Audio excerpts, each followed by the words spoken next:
ফেচবুকত যদি আপোনাৰ ভিউজ অহা নাই, এংগেজমেণ্ট বিলাক কমিছে, আপুনি সকলোখিনি কাম ঠিকে কৰি আছে, আপুনি ভিডিঅ' দিছে, ৰিল দিছে, সকলোখিনি A to Z এক্টিভ আছে, আৰু ভিউজটো কমিছে, এংগেজমেণ্ট বিলাক ৰেড হৈ গৈছে, ডাউন হৈ গৈছে, কিয় হৈছে, কেনেকৈ হৈছে, কি হৈছে, সেইখিনি বিষয়ে আপোনালোকক মই সকলোখিনি জনাম এই ভিডিঅ'টোৰ যোগেদি।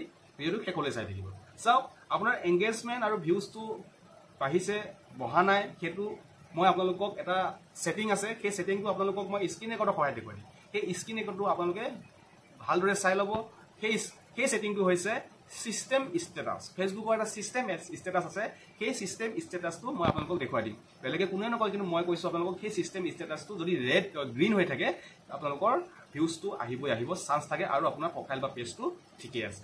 বলক তেতিয়াহ'লে মই স্ক্ৰীন ৰেকৰ্ডৰ সহায়ত দেখুৱাই দিম, আৰু ভিডিঅ'টো ভাল পালে লাইক এটা কৰিব, কমেণ্ট এটা কৰিব, আৰু লগতে ছাবস্ক্ৰাইব এটা কৰি দিব এনেকুৱা ইনফৰমেটিভ ভিডিঅ'ৰ কাৰণে। আপোনাৰ ফেচবুক এপ্লিকেশ্যনটো অন কৰিলে, অন কৰাৰ পিছত আপুনি বাওঁ চাইডে দেখিছেনে আপোনাৰ যিটো প্ৰফাইল, সেই বাওঁফালে আপোনাৰ প্ৰফাইল পিকচাৰটোত ক্লিক কৰিব।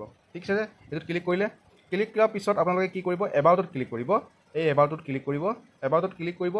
ক্লিক কৰাৰ পিছত তললৈ যাব, তললৈ আহিব। তলত অহাৰ পিছত দেখিছেনে ইয়াত প্ৰফাইল ট্ৰেন্সফৰমেশ্যন, ইয়াত ক্লিক কৰিব।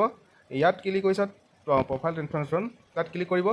ক্লিক কৰাৰ পিছত তললৈ আহিব, আকৌ তললৈ আহিব, একে তলত আছে দেখিছেনে, তলত একে তলত আছে এইটো, ইয়াত ক্লিক কৰিব। ইয়াত ক্লিক কৰি go to add library, ইয়াত ক্লিক কৰিলে, ইয়াত ক্লিক কৰাৰ পিছত অলপ সময় ৱেইট কৰিব। ৱেইট কৰাৰ পিছত তললৈ যাব। ইয়াত দেখিছেনে, এইটো মই দেখুৱাই দিছোঁ ছিষ্টেম ষ্টেটাছ। ঠিক আছে, এইটোত ক্লিক কৰিব। ইয়াত ক্লিক কৰিলে ইয়াত দেখিছেনে এড লাইব্ৰেৰী